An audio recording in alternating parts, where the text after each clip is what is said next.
thank everybody for showing up for our 7 p.m. regular commission meeting today, July 22nd. We will open this meeting with the Pledge of Allegiance. Please join me. Pledge allegiance to the flag of the United States of America and to the republic for which it stands, one nation, under God, indivisible, with liberty and justice for all. Thank you. The first item on this evening's agenda is the consent agenda. I so move we approve the consent agenda. Second. We have a motion and a second. Do we have any further discussion?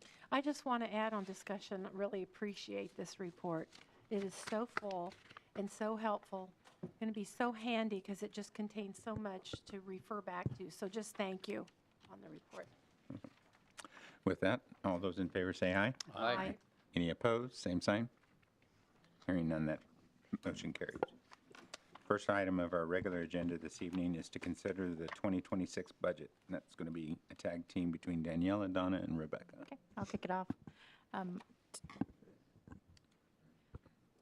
On Kathy's note, thanking staff, I want to take a moment to thank Donna Pickman. Donna Pickman is our finance director, and she heads up our budget process and also collaborates with her assistant finance director on the audit process. She's constantly living in the world of looking behind one year, working in the current year, and budgeting for the future. And that is a difficult task on top of the bazillion emails and calls and everything else you get. So kudos to you. I want to mention also how much we appreciate Lisa Marshall, our assistant finance director, Sarah DeLeon, and Christina Maple, our finance clerks, and Lynn Beebe, who is our senior accountant. It's a staff of 5. They're small but mighty, and they do all things finance for the city, including put this together for you that I get the pleasure to give tonight. So thank you, Donna, and please pass that on to staff. I will. Thank you. All right, so I'm going to summarize the conversations we've been having over the last few months, starting off with our budget goals. We had some goals in mind, and we aligned our goals with the outcome of our budget. And to remind you, we want to maintain our high level of service while supporting a growing Newton. We also want to support our adopted strategic goals, which we are using as our North Star in aligning the future of our city and the growth of our city. We've proposed a budget that is consistent with strong financial policies. We believe that being good public stewards is important, and our budget is our policy document. So as long as we are aligning that with our strategic plans and our financial policies, we'll be in good shape.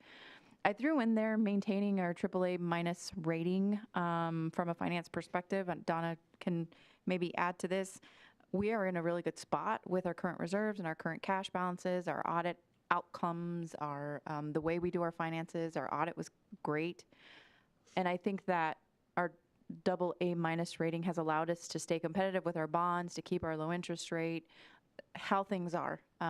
Could they be better? Absolutely, they could be better. We could have higher reserves. We could have additional revenues coming in. We could be in a stronger fiscal position, but we are still in a strong fiscal position.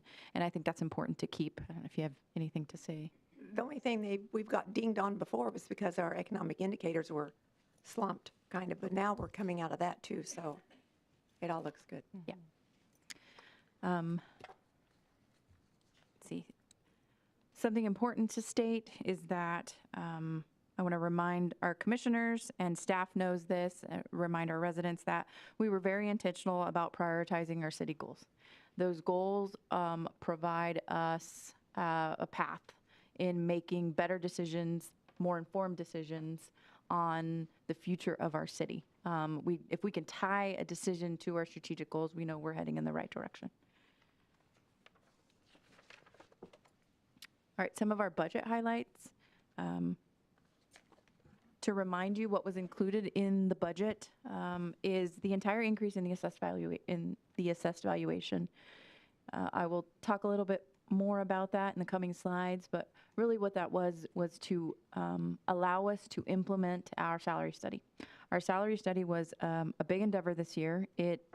What it did is it made sure that we're staying competitive in our market so that we can sustain the services that we do have, because we have pretty great employees, and those employees have to be adequately paid. If you have happy employees that are paid at a market rate, they will perform better, they will stick around, and they'll just be more efficient and effective employees.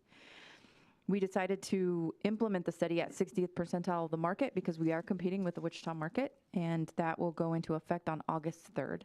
And thank you to our HR director for heading that effort up, because I know it has not been easy, especially taking over this seat in the last few months. So we also increased. There was a slight increase to more than fully fund, I guess, depending on what we say fully fund is, but we funded our reserve transfers at the same levels. We actually increased our building maintenance fund. So with the switch in our public works director, we got some different perspectives on kind of the future of our buildings and of course, aging infrastructure, and decided that we would do an analysis of where our buildings stand and set aside 10% of that on an annual basis over a 10-year plan. Now, that may not be necessary every single year, but we are funding that this year. So we can say we have set aside $151,000 in case an HVAC goes out in a building, or in case, I don't know what else could go wrong. Ed might be able to add to that, but we do have, starting in 2026, a reserve to make sure that we're taking care of our buildings.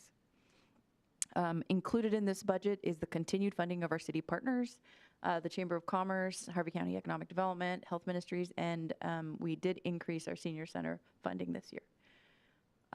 This budget does exclude a transfer to general fund from our wastewater fund. Our wastewater fund has seen better days on cash reserves, and so we are making sure that we are at least keeping some reserves in there, and so we're giving the wastewater fund a reprieve to help, which helped subsidize our general fund.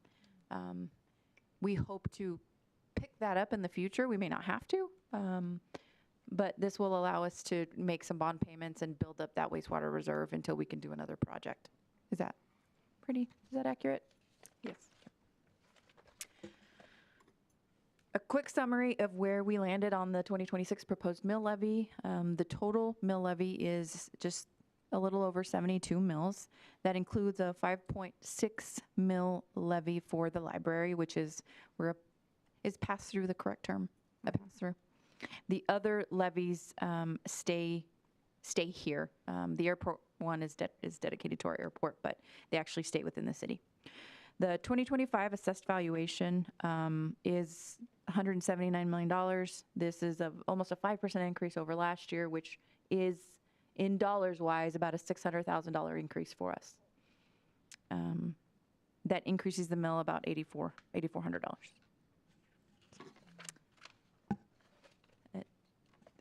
Some of the slides you've already seen, but it's good to repeat and make sure that we all are on the same page and we understand that the increase in the residential taxes on a flat mill levy at the 4.5% for a $100,000 home for the city only is about $47. For all entities, assuming that everyone does similar to what we do, it would be $86. Does that sound right, Rebecca? Yeah. Okay, I know there's a lot of numbers on here, but the point of this is I'm going to draw you to the middle of the screen, and that's the proposed 2026 outlook for all our tax levied funds. You can see that this goes from 23 to 30, but in 23 we were at an ending balance of $6 million. Our proposed 2026 budget leaves us at about $6 million for all our tax levying funds, which is a very good, a strong indicator of our financial health. Excuse me. We also listed our assessed valuations. What is the Donna? I forgot to ask the city assessed valuation increase that we assumed in this. Is it 3 or 5%? It's on a slope. Oh, slope. Okay. Yep. That WSU has done for us. Okay. So I can't tell you exactly what the percentage is. Okay. Thank you. All right. The next slide is to give you a more realistic, just general fund snapshot of where we will land as far as cash balance for the adjusting our 2025 numbers and our proposed 2026 numbers. And why does Donna adjust our 2025 numbers?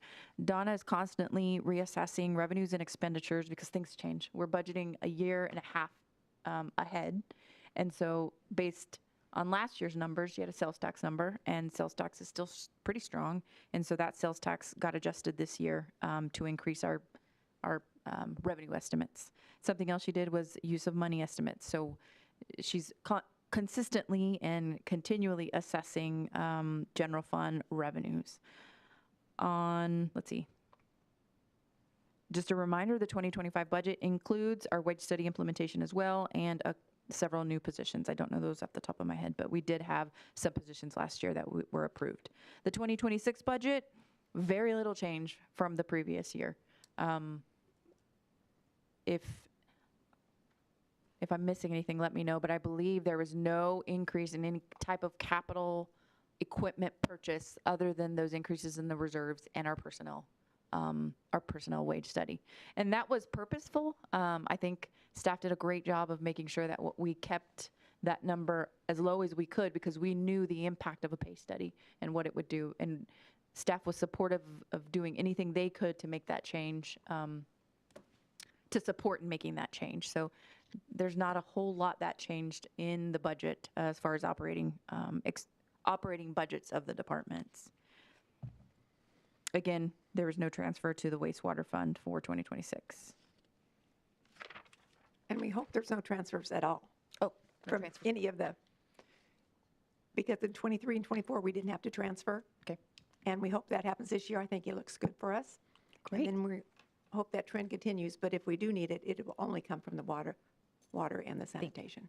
Thank you for clarifying. All right, 2026 budget, next steps. So what we need to do tonight is we need to set the not to exceed budget for publication and set the hearings for R&R and for the budget. That will take place, I believe, on the 26th at 7 p.m. Then on the 26th, we will hold the R&R and the budget public hearing, so 2 public hearings. That night, we will approve the resolution to exceed the R&R. Nope, I got that wrong. Yeah, you'll have a resolution. The resolution, okay, Yeah, to adopt. And then we will adopt the 2026 budget. 2 separate motions.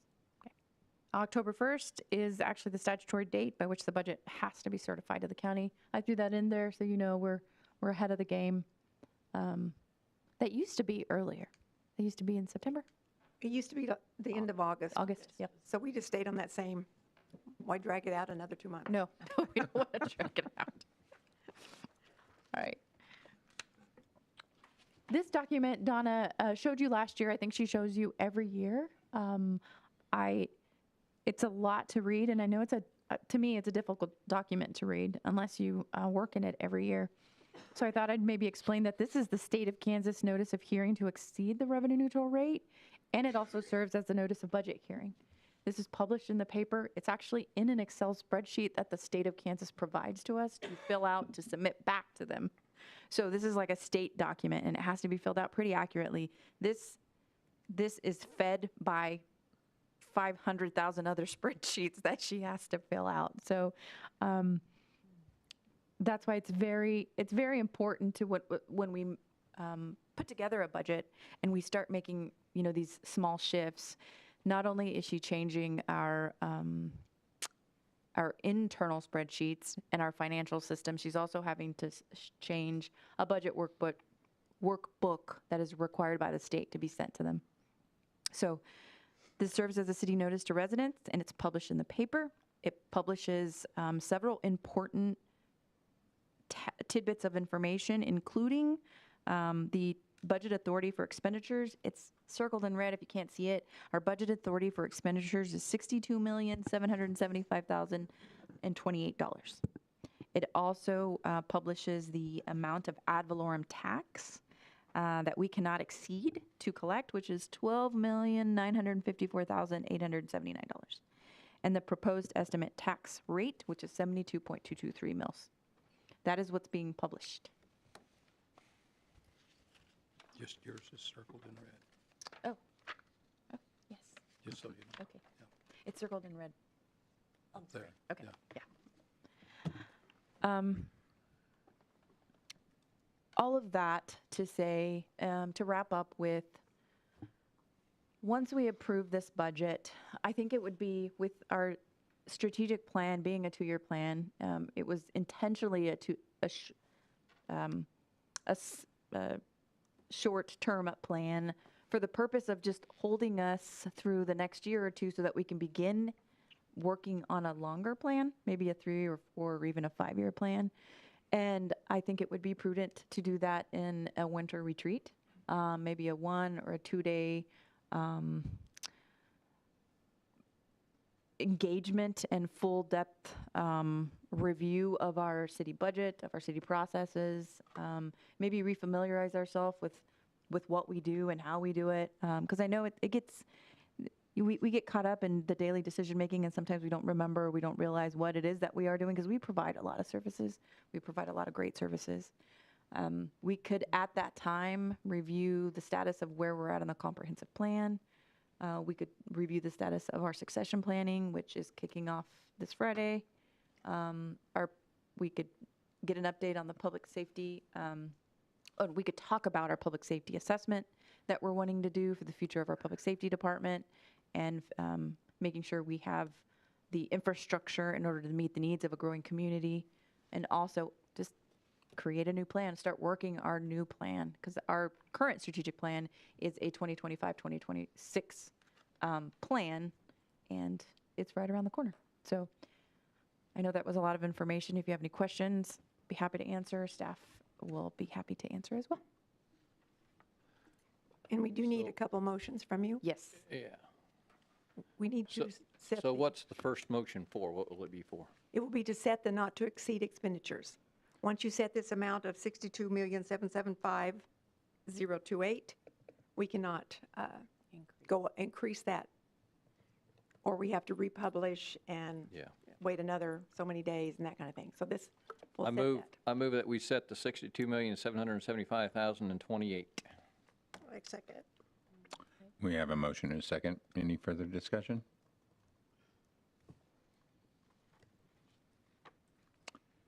Hearing none, all those in favor say aye. Aye. Any opposed? Same sign. The motion carries. The next motion would be to set the revenue neutral rate hearing and the budget hearing for August 26, 25 at 7:00 PM here in Commission Chambers. I move we set the R&R public hearing and the budget hearing for August 27th at 7:00 PM. Second? Friendly modification, August 26th. 26. 26?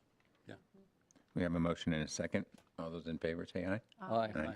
Any opposed? Same sign. Motion carries. This will be published on Saturday, and we'll head on from there. Thank Okay. you. Thank you. Next item this evening is the 2025 second quarter strategic plan update. Danielle? That's me again.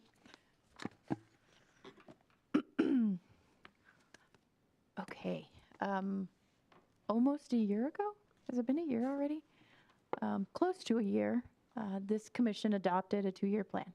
That strategic plan has, like I mentioned before, has been our North Star in ensuring that we're aligning our priorities with this plan, including our budget priorities. That being said, we just wrapped up quarter 2 of working the plan. Like Rebecca says, and I think Rich says, you have a plan, work the plan. Well, we're working the plan. So I'm going to quickly go through some of the highlights of what we've completed or are about to kick off in this last quarter and the next quarter. Just to remind you, we have 3 pillars under the strategic plan, and those pillars are the following: sustaining exceptional public service, creating a welcoming place to call home, and planning and growing for the future. So let's kick this off. Erin, our communications director, put these beautiful pictures together to help me paint a picture. Under the first pillar, sustaining exceptional public service, we have a goal of providing staffing and staffing and resources to enable quality levels of services. So we are a people organization, and as a people organization, our leadership team strongly believes that prioritizing the well-being of our employees is super important. One of the core pillars of our strategic plan is to invest in meaningfully in our public servants. Those are the people that make this organization run every day. So one of those goals was to complete a comprehensive compensation study aligning our staff salaries with the market, and we just did that, which I've mentioned several times. The market adjustment goes into effect in a few weeks. In addition to the compensation, we are actively reevaluating our employee benefits to ensure that they align with what matters to our employees. And we're listening, we're adapting to better support our team personally and professionally. This year, we just we didn't just wrap up, it's been about a month. We wrapped up an engagement survey. We got held up with the results. There was a hiccup on the IT side with the company, but we hope to have static reports very soon if we don't have the portal up and running. But that survey will serve as a benchmark for employee satisfaction and will inform us of how to shape our future priorities around workplace culture, around communication, and around leadership expectations. So looking forward, we recognize that succession planning and continuity of operations is important. We're kicking that off this week, like I mentioned, and that will ensure continuity of our leadership and institutional knowledge retention, because we have a lot of that around here. We also view training and internal development as super, super, super important, and as key drivers in growing and retaining our talent. The compensation study reinforces, if I'm not mistaken, actually it was one of the few items that Milena reinforced. If you're not getting the type of experience and education, the type of candidate that you're looking for, you're gonna have to double down on that training, bring in someone who you can train.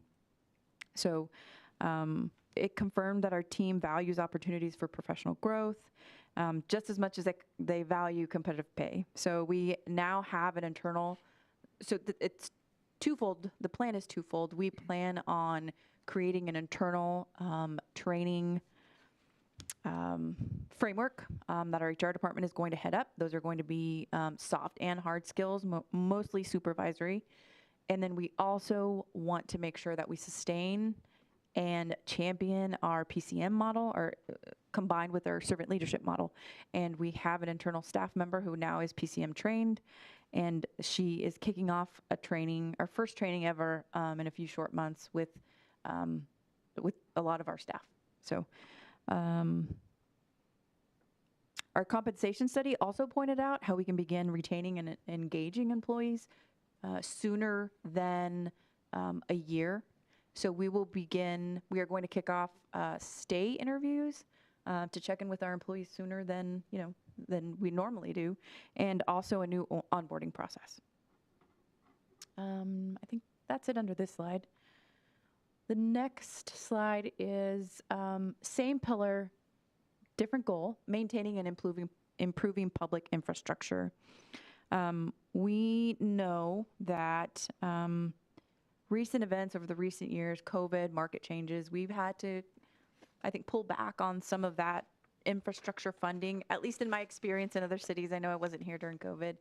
But now I think we're in growth and recovery mode, and we've intentionally stayed at least at the minimum levels that we have been on maintenance and future infrastructure replacement. And like I mentioned before, we had some slight increases in 2026 to begin building some monies for future building replacement. Under that same goal, we continue to leverage a variety of funding sources to support our capital projects so that we minimize the burden on our taxpayers. A recent example is, which I think you'll hear more about tonight, it seems like it's on every commission meeting agenda, is runway 826. The reconstruction of runway 826, our airport's shorter crosswind runway. This investment reinforces the importance of our aviation in both the economic growth of our community and our broader region. Another example of this leveraging of funding resources is our historic preservation grant. As a designated Main Street community that values our heritage and our history, we were awarded a historic preservation grant Historic Preservation Fund grant. Which will be used to create an audio component for a self-guided tour, city walking tour. Rebecca could tell you more about it. It's a mouthful. But it will be led by city staff. Is there anything you want to mention, Nathan? This is a grant that we've been very lucky to receive multiple times. We utilize it in different ways, lastly for the survey, but you'll hear more about it as we get the paperwork in order. It was a little delay with some funding, but we'll bring it to the commission. I was excited to mention that. Another way we leverage other funding resources is the Safe Streets for All grant, which Commission just approved to move forward. The funding will allow us to develop a comprehensive safety action plan aimed at reducing and ultimately eliminating serious injuries as far as fatal crashes across all modes of transportation. And most importantly, I think that this plan would position us well for future federal implementation grants. We are also under this goal. I think that I need to repeat that we are currently working on adopting the 2024 building codes. We have adopted fire codes. We have a few more in the pipeline to adopt, but staying up to date on these modern codes ensures our structures are safer, that we're more resilient and sustainable, and we're being competitive with our market. I mean, we constantly get compared to the Wichita metro area, as we should, and I think we need to make sure we're staying ahead of the game. All right, next slide.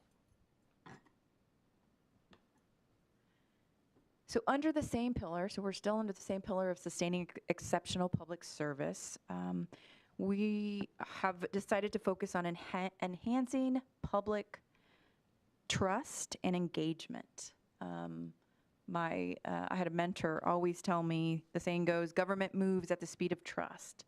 And I know that this commission is committed to fostering both public trust and engagement. So we have what I would call double down. We have doubled down on our engagement efforts.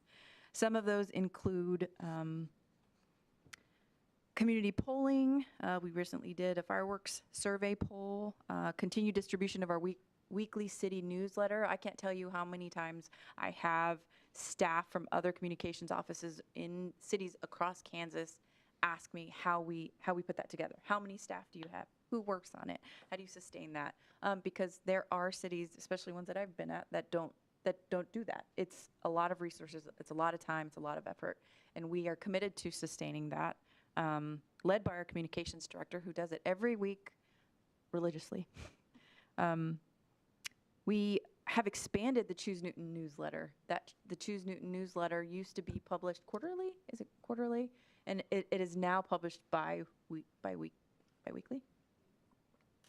Yes, thanks to our CVB director. We have increased our Spanish language communications, including utility bill inserts. We've launched City Desk, an idea that came from our mayor, which has been an extraordinary success that has been kicked off by our new staff in the communications department. And we kicked off our new website to improve the customer experience. Internally, I think we are fostering trust and that engagement through things like our continued funding of our SGR conference, a conference that we have, a citywide conference, an employee conference. Also, our communications office leads a book club that we put together. We provide you a book and some time for you to get together and talk about topics that help us become better public servants. Next slide.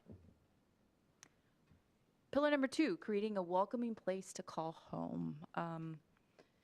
We have been and will continue to. I think we will find out even more through our comprehensive study that prioritizing quality of life amenities and making key investments in our downtown is an area that we will see a significant amount of energy and requests to keep doing, to do so and to keep doing. Highlights from this past quarter include, I know we've installed new swing sets at Roosevelt Park and Centennial Park. With the help of Rotary, a new flagpole and a swing set at Military Park. And that's 14 inches of mulch.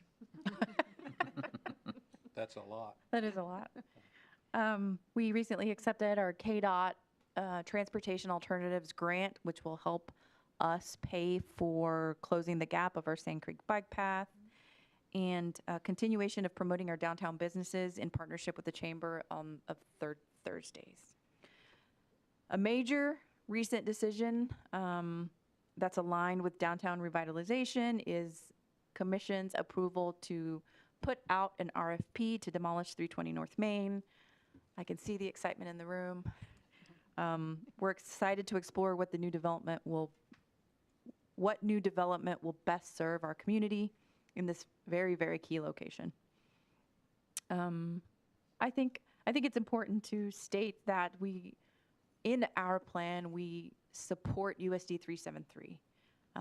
And that's in any way, shape, or form. And recently, that included city staff and commissioners providing input on the facilities master plan, which supports strong schools and a high-quality Newton education. Next slide. Plan and grow for the future, maybe? Oh, yeah. Yes, okay. I know I've said this, but I'm going to say it again. We have officially kicked off the process for a new comprehensive plan. This will replace Reed Newton. Reed Newton was a plan that successfully has guided us into where we're at today, which was about 15 years. We're super excited to kick off the plan. We kicked it off with Olson today. We will be reaching out to the community to put together a community voices group. And that group will help champion this effort in the next few months. More details are to come. We just kicked off today. It was a lot of information. This is just the tipping point of updating many plans we have, and not just to update them. These master plans, if worked well, and not put them up on a shelf and watch them collect dust, will help us make sure we make good, solid, informed decisions. Our water and sewer master plan is going to be completed in the fall as well.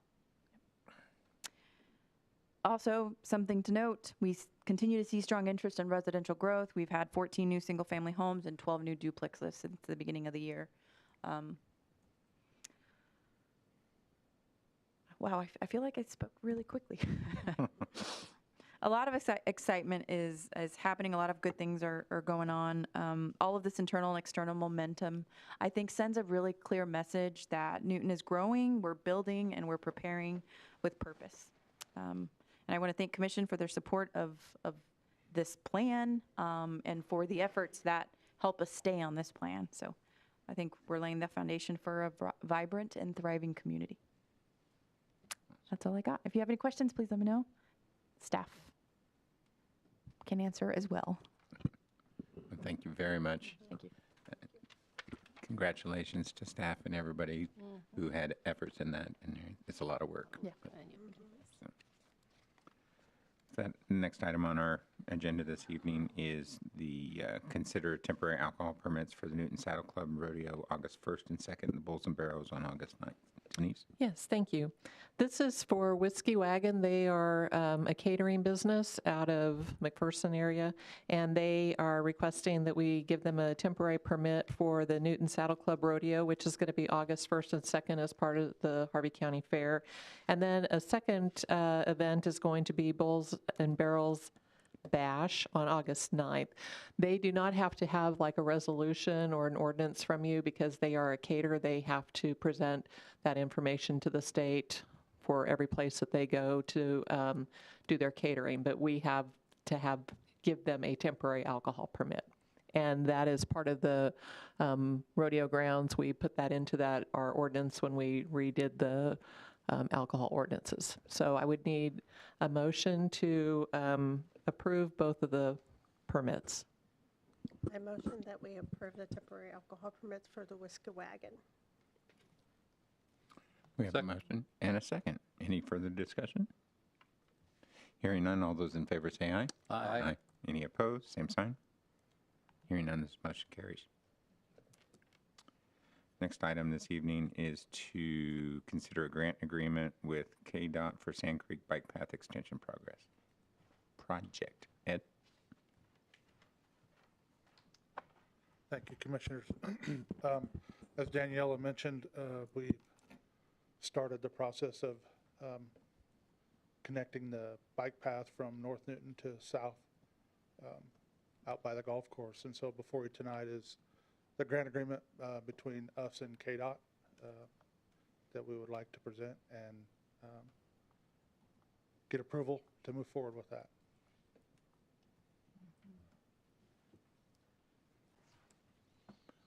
It seems like we've talked about this a whole lot. We're finally there. Commissioners, any questions? Pretty straightforward. Well, with that, I'd call for a motion. I'd move we approve the KDOT grant agreement I'll as second. presented. Yeah. We have a motion and a second. Any further discussion? Hearing none, all those in favor say aye. Aye. Aye. Any opposed? Same sign. The motion carries. Thank you. Thank you. Next item this evening is to receive an update on the status of our AIP grant for runway 826. Brian? Good evening, Commissioners. If you recall, back on July 8th, we met here and we talked about the grants that we had already received, the IIJA grant, and we signed off on the construction agreement with Donglinger Construction. But at that time, there was some hesitation on signing off on Task Order 3, which is our construction services with HNTB, due to the fact that we did not have our AIP grant in hand. I since have reached out to the FAA and got an email from Andrea McKinney, who is our state planner. She's the one that handles us for the central region of the FAA.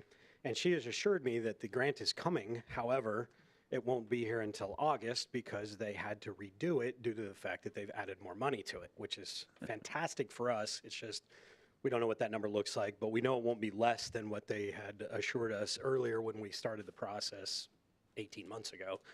So what I'm here to ask you today is if you would allow staff to continue to sign Task Order 3, knowing this new information, so that we can move forward with our construction services and not delay this process any longer. Do we need just a simple motion? I Yes, move that we approve that staff can continue this process for this AIP grant. I second. We have a motion and a second. Any further discussion? All those in favor say aye. Aye. Aye. Any opposed? Same sign. Motion carries. Thank you, Commissioners. Thank you. Next item this evening is Planning Commission item. I think, Chris, you're going to take this one? Sure. And Mayor, this is a zoning change. You can see a picture of the current zoning map. This zoning change has to do with the Cornelius Gardens subdivision and a couple of adjacent unplatted lots. It includes the entire square block minus that one corner lot on the bottom left. That's coming in a subsequent application, and we'll go through the process through the Planning Commission and then back to you, assuming a recommendation. So the ask is for a change from PO, which is our professional office district, to an R1 for each of those lots. Oftentimes we get an application for a more intensive use, like an I2 to an I3 or an R1 to an R3. These are somewhat comparable and not necessarily a heavier use. We put a chart in the memo that shows what's allowed in the R1 and the PO. You'll see that there is some crossover. And just for the benefit of the public, this is, if you can't see on that map, this is essentially located at the corner of First and Pine. We got a picture of the property from Pine in that second slide. You're familiar with it. This was heard by the Planning Commission on July 7th. It passed on a unanimous vote 4-0, recommending the change in zoning from the PO to the R1. They held a public hearing. Like I said, there will be a subsequent application that will include the last corner of that square block. I don't know if there's anyone here that wants to talk about this item, but no concerns on the staff end. Two-part motion. First would be to receive the recommendation, and then there's a zoning ordinance change in your packet should you want to go forward. Would stand for any questions.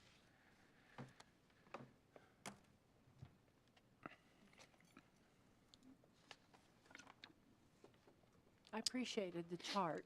Yeah. Yeah. Thank you. Matt in my office suggested that. I thought it was a good idea. We'll include that on all memos from now What's on. the blue in the middle of the future use? Do you have that? Yeah, we don't have that on the slide. I removed that from the slides just for simplicity.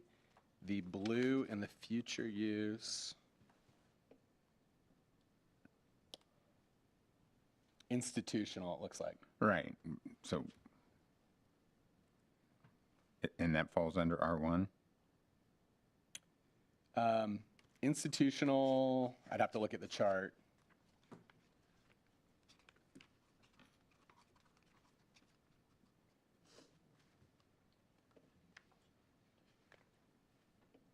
And I would argue that that future land use should just be a guideline, but not necessarily anything that you're locked into.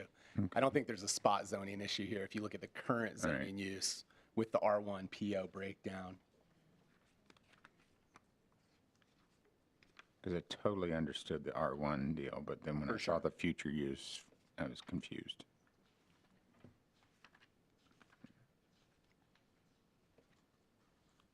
They've done a lot of work over there, that's for sure. And they have.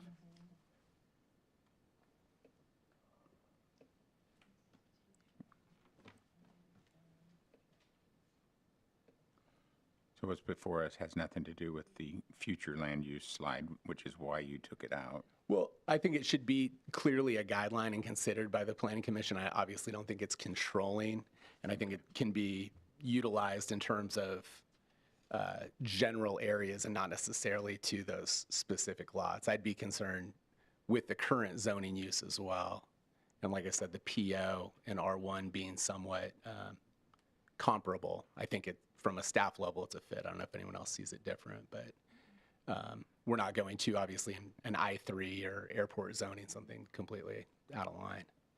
Right, but my brain says that if it's going from PO, that would be how it would need to be zoned for institutional.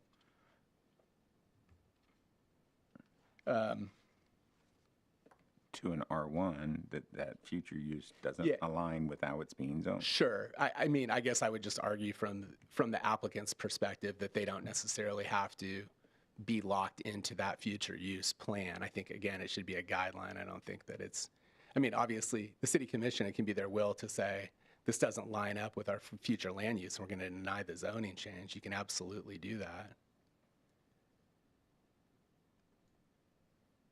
Is that their future use or our future use? Who created that?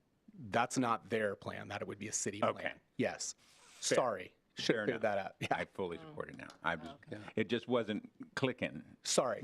Yeah. That's not them saying their future use is My apologies for not setting that up. Right. That would be a city anticipated future use. very good. Sorry for the confusion. Nope, that's mine. I'll take it. I would move then we receive the recommendation of the Planning Commission. We have a motion. Do we have a second? I'll second it. We have a motion and a second. Any further discussion? Thanks for helping me through that, Chris. My bad. All those in favor say aye. Aye. Any opposed? Same sign. That motion carries. Alrighty. Next item this evening is to consider a hotel development incentive proposal. We need to an ordinance. approve the ordinance first, and that ordinance number would be 5172-25.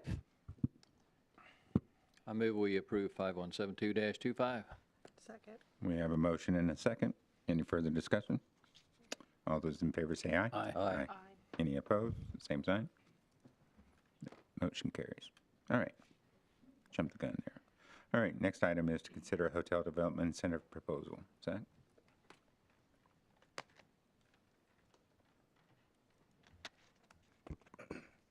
Good evening. We attached the slideshow from the last time we discussed this, and then just the follow-up on that with the communities, as you had asked, to see if that was where they landed or what was offered. McPherson had negotiated their deal. Edgerton presented a firm offer, but they still have not been successful in recruiting a hotel with that current offer. Goddard presented a firm offer and they were successful, and then Andover presented as a firm offer and they were also successful. So going based off of that and just talking to other communities and what they're doing, I'm pitching a proposal just to kind of get the conversation started. But we would recommend If we were to do any kind of our IRB, we'd just go ahead and set a flat rate, whether that's the 80-20 or a 90-10. I started out with the golden ratio there for 80-20. The Community Improvement District, or the CID, which is another 2% of sales tax for 22 years with no revenue cap, and then the potential for a 1 to 2% reverted back to the hotelier of the transient guest tax, which current rates right now for the city of Newton, we charge 8%. So that would bring that rate down to 6 or 7%. And I would recommend that you would put that with the IRBs, to sunset with the IRBs, so then there's just no real guesswork on what's being offered. So I'll yield to any discussion or questions or comments.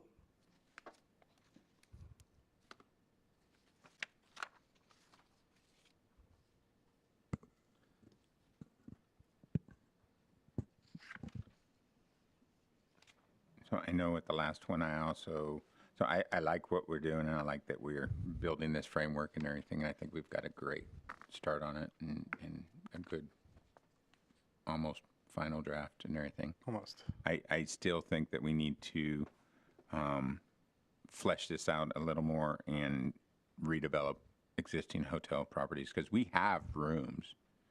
We do.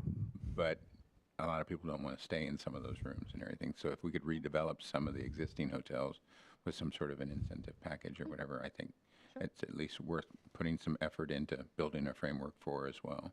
Absolutely. So. How would you like to see a proposal? Would you like it as an addendum or as an addition into our current economic development policies? Would you like it a standalone? Would you like it in a PowerPoint? Yes. Okay, all of it, all the above, all the above, got it. I think it should be part of our current Yeah. EcoDevo, just a separate chapter that can be pulled out, but We can do that. everybody likes a good slideshow. Sure. You can Definitely. come up with a draft. A question would be, do we wait for you to draft that for the existing hotels before we pass this for the new hotels, or do we pass this first, and then we can pass the second phase next when it's done? We can package it together, bring it back up together. Okay. Rehash it. That way it's coming up together, and then if there's any... In other words, it wouldn't be more than a couple of weeks and you could have that put together? Yeah, Okay. most definitely. Okay. Yeah. I'd certainly be in favor of that. Okay. All right. Got what you need? I think so. Thank you. Thank you. Thank you, Zach. With that ends the items on our agenda. Next item is Citizens Forum. Mr. Myers?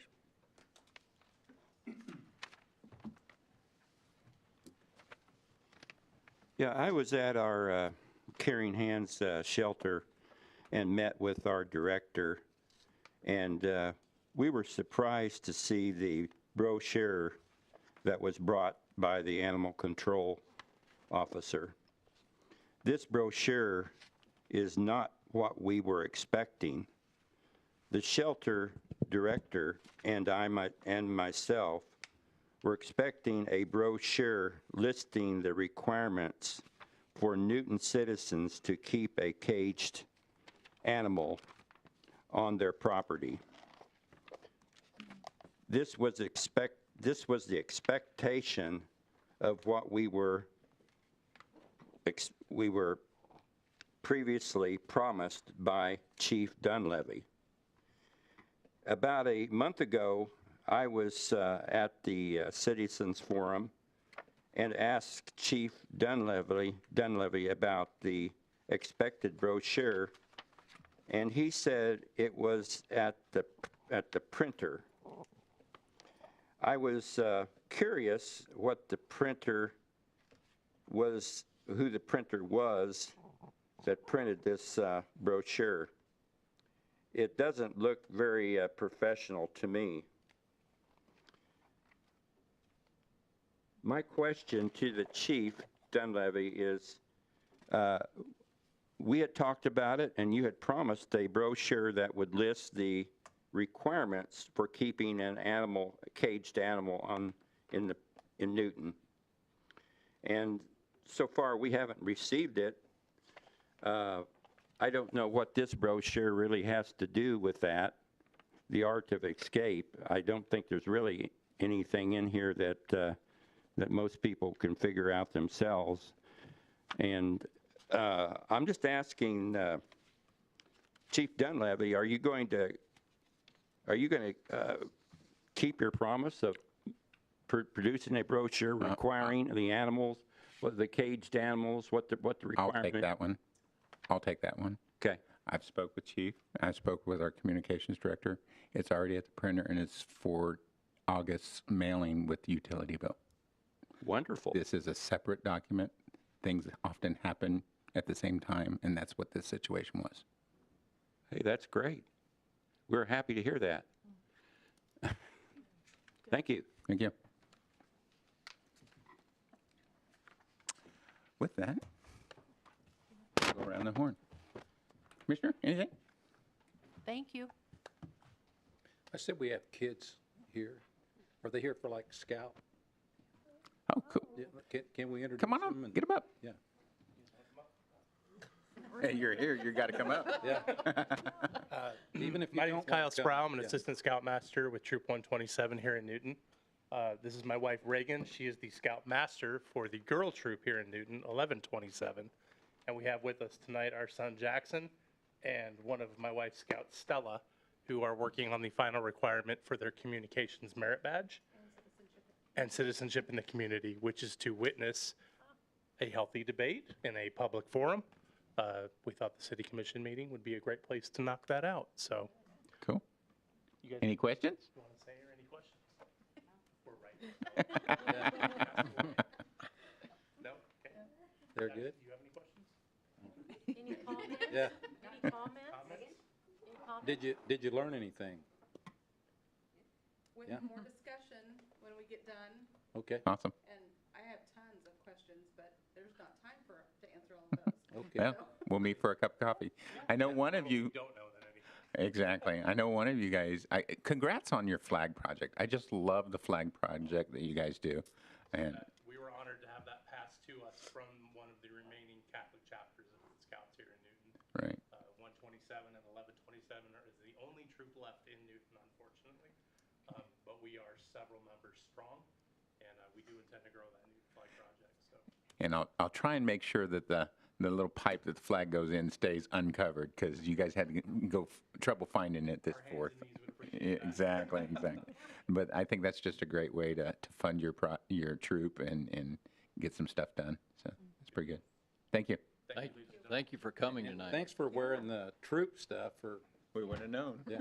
We just got done with camp, so our Class A's are Oh, thank you for attending. Yeah. Awesome. We're all about branding. The only thing I really want to say is, she went through our strategic plan, item by item, what we've accomplished in the last year, and I really do think we're blessed that we have a commission that works closely with staff and the confidence we have in staff in getting things done and doing things the best way. It's just easier to be successful as a city when you have those relationships. So I totally appreciate everybody that's involved in all the success that we've had, and certainly look forward to working with staff in the future. Danielle? Okay. Donna? Denise? No, sir. Have a little clarification. If you guys remember back to about 6 o'clock this evening, we had a work session to talk about our codes that we were looking to adopt. And we had some great feedback from a local resident in town who also is a professional and brought up a comment about the A117 code. And just wanted to clarify, because I wasn't sure if it got caught, but our current language says and or for ADA or that usage, so it allows either usage. We'll bring it back to you, of course, but I just wanted to make that clarification while it was still fresh in everyone's mind. That's good. So, Thank you. Sir? Yes, I just want to echo what Commissioner Kreis said. In the culture that is happening here and has been happening here for a little while is there are other people that are taking notice. So I deal with contractors all day long, and I was just in one's office here a couple of days ago, and he brought up this fact. They're watching what's happening here. and they see some of these positive changes and how they can come and how they can get involved in the developments that they're involved in. So people are watching and they're seeing some positive changes. So thank you, everybody, and all of your efforts. Commissioner? Nothing? Well, I just have to say success begats success, and, that's a lot of hard work on staff, a lot of input from public, a lot of cultivating of relationships in and out of our community, and for that, I just say thank you, everybody.